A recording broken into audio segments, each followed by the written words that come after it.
I'm Dr. Pyeeandee from Mauritius. And I'm Dr. T. Bilashini from Imphal, Manipur. So we're going to introduce a new way of putting estradiol is when you have problem with estradiol tablets or Projanova or estradiol valerate 2 milligram, you see that the ET is not coming up. You can probably say that it's not responding to estradiol. Then you can also change the form of applying the estradiol. Spray, yes. So this is a spray which is used. It's 0.06%. And we can use it on the forearm. We shake it well. 4 times. Then spray it. We put a spray. And then we spray it completely on the forehand. It has to dry. Yes, it is. Then we have. And it is equivalent to 1 milligram 1 tablet. milligram. Dose. And you can just substitute instead of this EV tablet. We can use this spray type also. It is very useful also. Thank you. I just wanted to ask a question. When we use that on HRT before, we had a study done on the absorption, maintaining the level of estradiol. Is there the same problem? No, we don't. Here we don't monitor any. We know equivalence of the drug. Yes. So we don't check estradiol at all. Okay. A new concept in ART.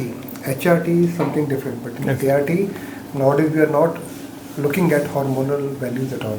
We monitor it by doing an ultrasound. Okay. Because we look at endometrium and we come to know how endometrium is responding. Yes. As you all know, that one mature follicle makes 200 kilograms of fluid. That is good enough to have a follicle of how much?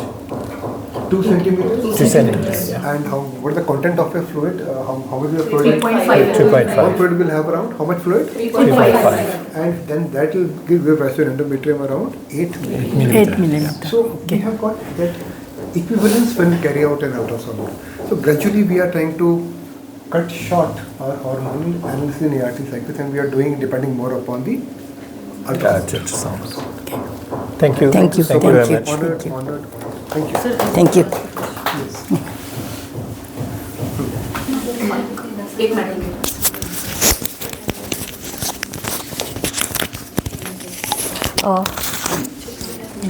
Hello ma'am, I'm Dr. Pooja from Ranchi. Ma'am, I want to ask a question. You said that if there's difficulty negotiating external laws, we will use this metallic catheter, okay?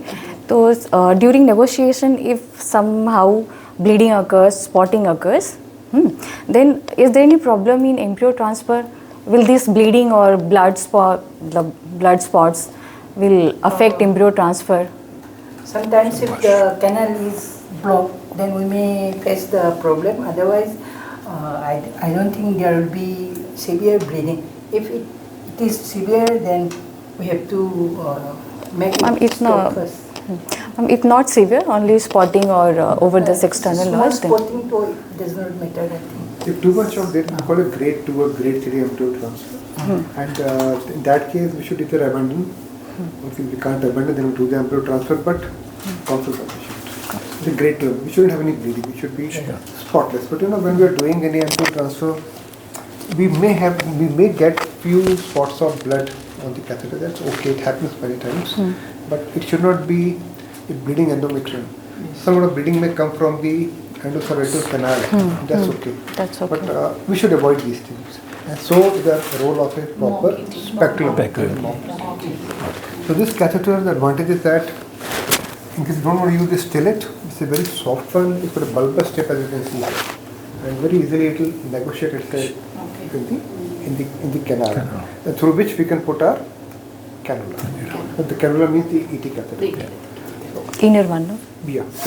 Inner one. It's an outer one. It's an outer one. The soft metallic catheter. So some say na ki after ET we have to check this inner catheter, is there any blood spot or so is So this blood having? spots they are seen by you only, and we call it a grade 2 embryo transfer. So normally bleeding should not occur. Okay. Okay. Thank you so much. Thank you. Fantastic.